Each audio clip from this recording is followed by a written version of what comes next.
Hello everyone, welcome to today's episode of Newsflash. We have a great episode for you today, and we are going to get right into it. On the show, we're talking about a lot of 2020 stuff, including the corporate media's war on Bernie Sanders, the case for Bernie Sanders made by a pretty unlikely source, to say the least, in the New York Times opinion page, and take a look at Mayor Pete Buttigieg, newest kind of slightly interesting, I guess you could say, take on universal programs. We'll do all of that and more on today's episode of Newsflash.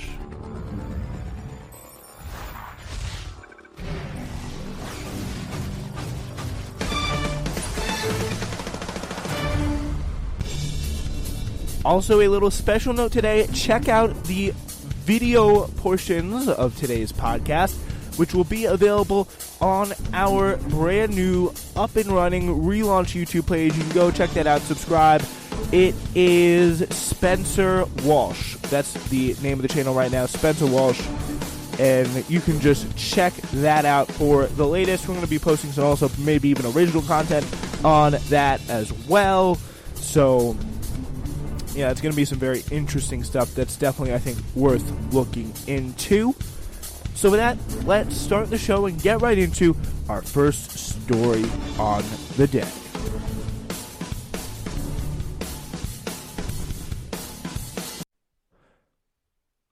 I do kind of want to start off by talking about the guy who has been a lot in the headlines, especially in the mainstream media, as someone who has been kind of surging a little bit in Iowa, and that's Mayor Pete Buttigieg. He has kind of been in the news. He's been a lot on Twitter, mostly discussed on Twitter, but it hasn't been a major story. But I do think it's definitely worth talking about because of the fact of kind of the importance of, I think, what he's saying here. And it is really interesting that he has this new kind of campaign ad out where he's talking about taking aim at the idea of free college, particularly here, and kind of argues that this plan, which would scrap public university tuition for his plan, which would only scrap public university tuition for lower and middle income students, is superior to the universal type plan. And that really just seems to be kind of a nonsensical position to take. It kind of goes against the idea of really what is a very typically traditionally democratic idea that is held kind of in broad esteem by a lot of people. So let's take a look at the campaign. Let's kind of take a look at what his points were, what he was trying to say in making this point for a system that only deals with the most middle-income kids, I guess you could say. And we'll get into how maybe that's not entirely the case after we take a look at it. I believe we should move to make college affordable for everybody. There's some voices saying, well, that doesn't count unless you go even further, unless it's free even for the kids of millionaires. But I only want to make promises that we can keep. Look, what I'm proposing is plenty bold. I mean, these are big ideas. We can gather the majority to drive those big ideas through without turning off half the country before we even get into office. And that, I think, is the best governing strategy, as well as what it's going to take in order to win. And Lord knows we got to win. I'm Pete Buttigieg, and I approve this message. So pretty much that's him kind of making his entire case for not having to kind of really pony up with the rest of the kind of left, while still seeming like he wants to try and still be left, if you know what I'm saying. Like, he still kind of wants to pay that same kind of lip service, I feel like, to the kind of left of the Democratic Party, and really be like, yeah, I'm for this kind of college stuff. Like that's something I can totally work with. But in the reality of the situation here, it certainly seems like, and we're going to get into this in just a little bit, it certainly seems like he is much more focused on trying to not maybe do as much for, well, it's obviously not going to do as much, and it's going to hurt a lot more people than I feel like he lets on, as opposed to help. And it's just, again, we'll get into it for this whole idea. And this is just kind of one of the more asinine arguments against universal programs in general. Like, pretty much his whole idea is that, oh, rich kids are going to use it, so therefore we we can't use it. Like it shouldn't be done. Like it's just pretty much like saying any public project that everyone gets to use, rich people also get to use it. Like, and that's something that shouldn't be done. Like again, it's the same kind of argument where you're gonna have him say that and then turn around and say, and him and especially his supporters who are also incredibly rich are going to say, hey, what's with the whole demonization of rich people? But you're pretty much just saying that rich people shouldn't be able to use universal programs. Like if you carry that like really weird, strange, just nonsensical logic out, you're not going to be able to just carry that in a very effective way, I feel like. So yeah, it's just a very weird thing to say. An obvious response is that the children of the wealthy are far more likely to go to private college. That's a big thing. I'm fortunate to come from a community that's more well off than other communities, and that is a real likelihood. No one's proposing, obviously, paying for private college. That's just not something you can really do because it's private college, but much more in cultures where spending, like you're able to spend more on colleges, you're able to kind of have more access to more privileged colleges. Like that is especially a big point where public colleges get looked down on, like the state schools, all that kind of stuff. Like that gets looked down on, and they're not like the richer people in this country are not going to utilize those opportunities in not nearly as big a way as one might think or one might assume. So yeah, that's really kind of the first point that kind of shatters the myth of this situation. But free college would hardly be a subsidy to the rich. A deeper question is, though, why does Buttigieg think that providing free public services to all is a bad idea in the first place? As Ben Burgess of Rights and Jacobin, like that's a real question, and it shows like because there's many people who happen to be someone like any progressive would consider pretty far to the pretty centrist, like who support just public programs in general. Like if you carry this kind of logic out of any public subsidy is a program is a subsidy to the rich, like then what are you really attacking here? Like that is kind of the interesting question. Yeah, so an obvious response to this is again the thing about colleges, but I think it's important that we kind of dig a little bit deeper. That's the reality. And the thing is also that their taxes in this situation would go to fund this and other progressive proposals to actually help people. So it's not like they'd be kind of getting away off scot-free here, that's just the reality of the situation. And again, the backhand demonization of the rich while also attacking people for demonizing the rich is an incredibly, incredibly good and funny thing for me. I'm really laughing.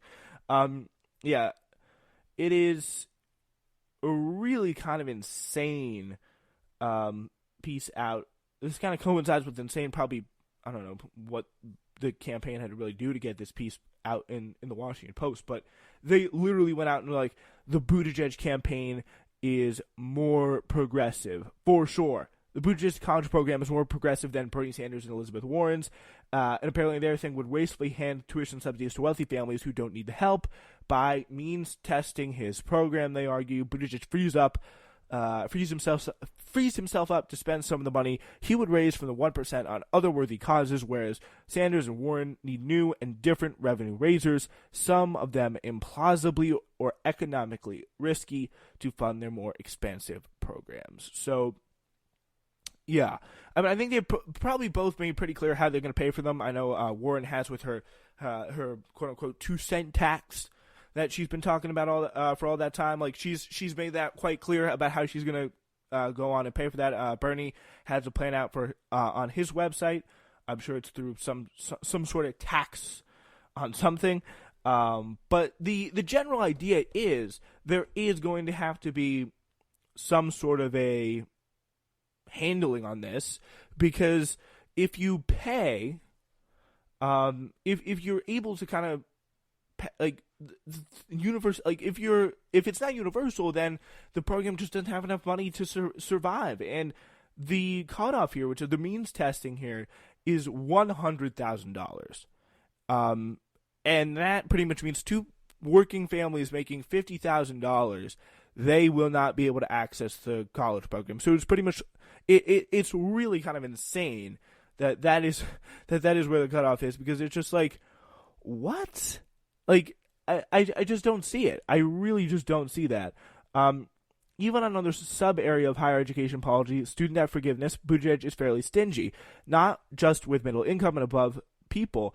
The Post-owned article of Buttigieg's plans reports that, unlike Warren, whose debt forgiveness approach looks a lot like Buttigieg's college affordability scheme, or Sanders, who wants to cancel all student debt as a matter of principle, he says so far the editorial board says so far that Buttigieg has only called for student debt forgiveness for people in low quality programs such as many for-profit schools.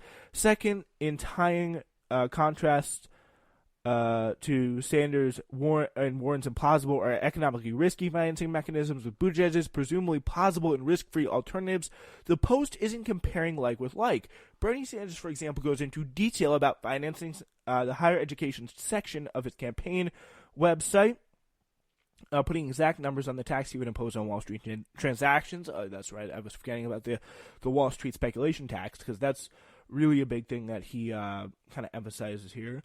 Putting exact numbers on the tax he would impose on Wall Street transactions, estimating projected revenue, and pointing to several other countries that have successfully implemented this approach.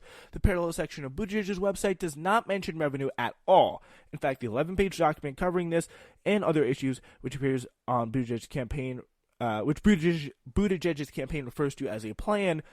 In that plan, the word tax only appears in reference to tax breaks for low-income people. Like, this is what this is kind of like a snake oil situation where you can have the best of both worlds.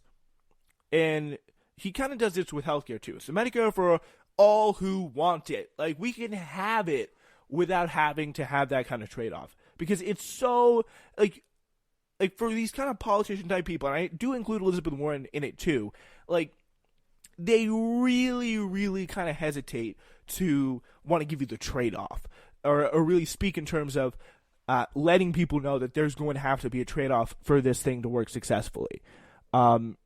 But the reality is there is going to have to be a trade-off. Like, you're going to have to sacrifice a little bit for a massively helpful universal program, and you have to. I think we have to bet on that wager that people are going to be willing to do that, as they have for other big programs like Medicare, Medicaid, Social Security, etc. So that kind of stuff. And I think with Warren, it came pretty clear for healthcare. She wasn't willing to kind of sacrifice or kind of tell people or kind of inform people that there's going to be a trade-off. Like, you're going to have to pay a little bit more on taxes for a drastic reduction in healthcare costs, which will result in net savings for the average person. That was her kind of big example of that. But for Buttigieg, it's like, we don't have to have any problem. It's all going to be great, guys. It's all going to be great. Nothing to see here. You can have, it's going to be so easy to pay for. You won't have any kind of wasteful spending or anything else like that. You'll just be able to get this easy, out, done, good, completely fine. Nothing to worry about. Like, it just kind of begs the question, like, what is really going on? Like, what is, like, how realistic is it kind of a plan where there is no, like, drawback? Pretty much what he's saying is here, oh, you can have the people who are saying, oh, it's not going to be affordable enough, like, they're satisfied, and the people who need to get college can get it at a perfect price. And if you want Medicare, you can have it. If you don't, no. Like, going against the basic ideas of, like, the way insurance is supposed to work. Sure, yeah, you can do that. That's totally, completely, perfectly fine. Like,